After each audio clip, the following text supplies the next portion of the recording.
So let's not pretend we're not excited about the next instalment of Stormbreaker. As you can see, we're over halfway now. We are getting to the really juicy bit now. We're in Port Talon. It's making me so excited. No waffle today, straight into the story, waffle at the end. Night visitors. Herod Sale was playing snooker when Alex was shown back into the room with the jellyfish. It was hard to say quite where the heavy wooden snooker table had come from. Alex couldn't avoid thinking the little man looked slightly ridiculous, almost lost at the far end of the green baize. Mr. Grin was with him, carrying a footstool, which Sale stood on for each shot. Otherwise, he would barely have been able to reach over the edge. "Ah, good evening, Felix. Of course, I mean, Alex," Sale exclaimed. "Do you play snooker?" "Occasionally. How would you like to play against me?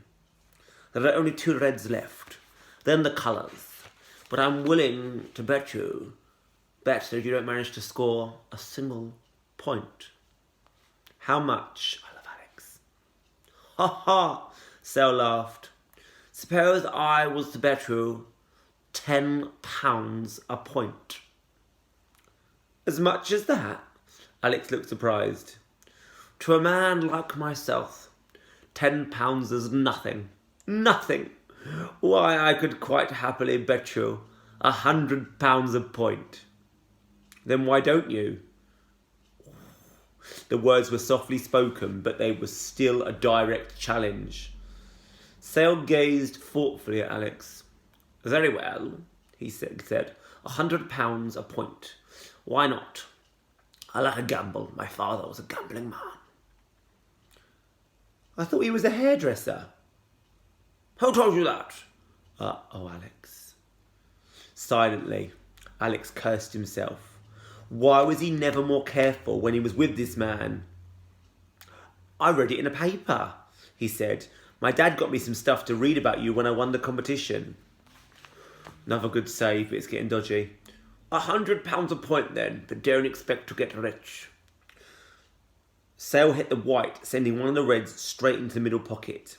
The jellyfish floated past as if watching the game from its tank. Mr. Grin picked up the footstool and moved it round the table. Sale laughed briefly and followed the butler round, already sizing up the next shot. A fairly tricky black into the corner. "So what does your father do?" he asked. "He's an architect," Alex said. "Oh yes. What has he designed?" The question was casual, but Alex wondered if he was being tested. "He's been working on an office in Soho," Alex said.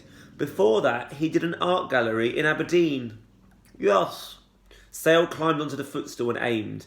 The black missed the corner pocket by a fraction of a millimetre, spinning back into the centre.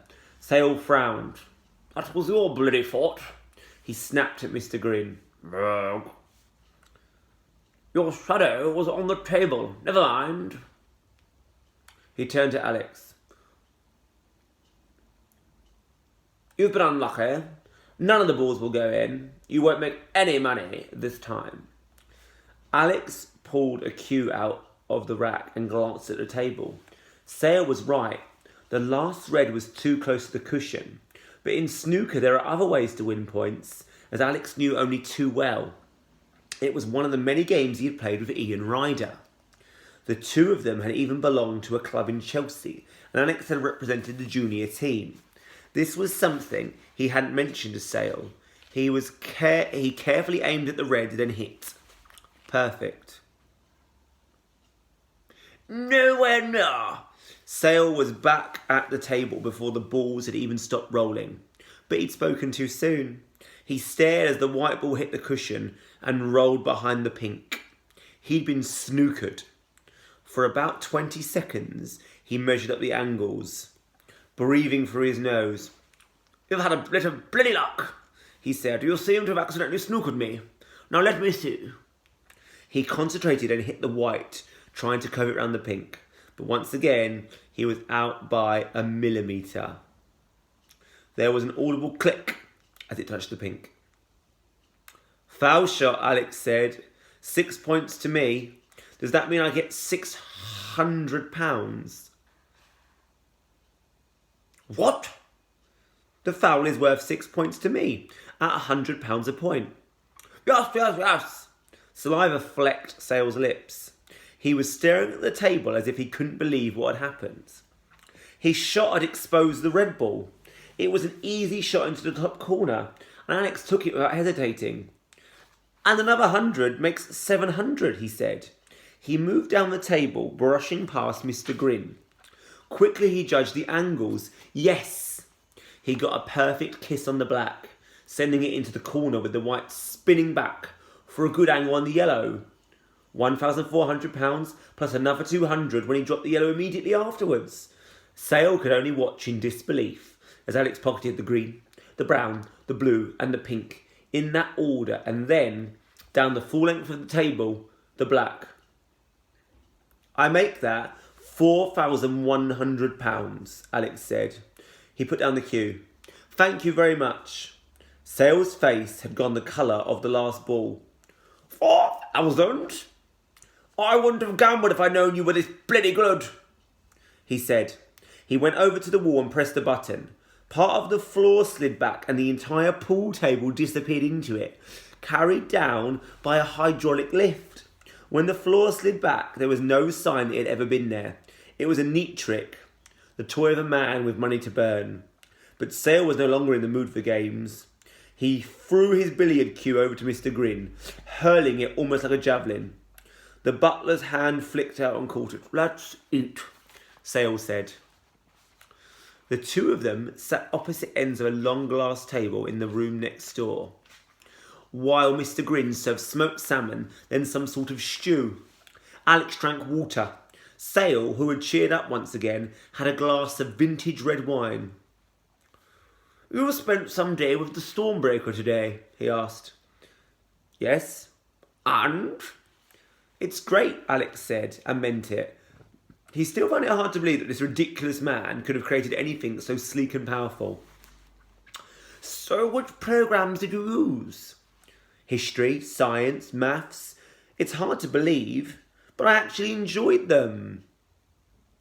Do you have any criticisms? Alex thought for a moment. I was surprised it didn't have 3D acceleration. The Stormbreaker is not intended for games. Did you consider a headset and integrated microphone? No. Sale nodded. It's a good idea. I'm sorry you've only come here for such a short time, Alex. Tomorrow we'll have to get you onto the internet. The Stormbreakers are all connected to a master network that's controlled from here. It means they have 24-hour access. That's cool. It's more than cool. Sale's eyes were far away, the grey irises small, dancing. Tomorrow we start shipping the computers out. He said, they'll go by plane, by lorry, and by boat, darling. It will take just 1 day for them to reach every point of the country. And the day after, at 12 o'clock noon exactly, the Prime Minister will honour me by pressing the start button, which will bring every one of my Stormbreakers online. At that moment, all the schools will be united. Think of it, Alex. Thousands of school children, hundreds of thousands, sitting in front of the screens, suddenly together. North, south, east, west. One school, one family. And then they will know me for what I am. He picked up his glass and emptied it. How is the goat? He asked. I'm sorry. The stew, it's goat meat with spinach and lentils. It was a recipe of my mother's. She must have been an unusual woman. Herod Sale held out his glass and Mr. Grin refilled it. Sale was gazing at Alex curiously. You know, he said, I have a strange feeling that you and I have met before. I don't think so, but yes. Your face is familiar to me. Mr. Grin, what do you think?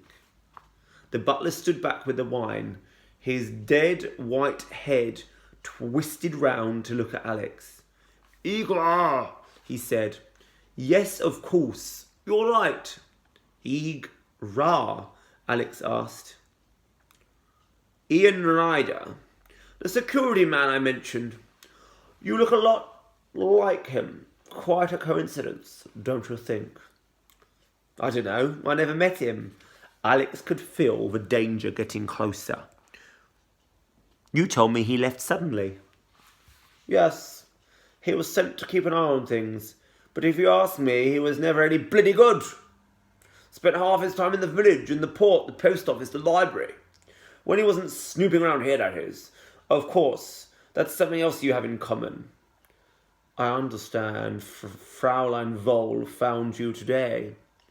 Sale's pupils crawled to the front of his eyes, trying to get closer to Alex. You are off limits. I'm going to leave it there. You're going to have to wait a few minutes. What's going to happen now? Oh.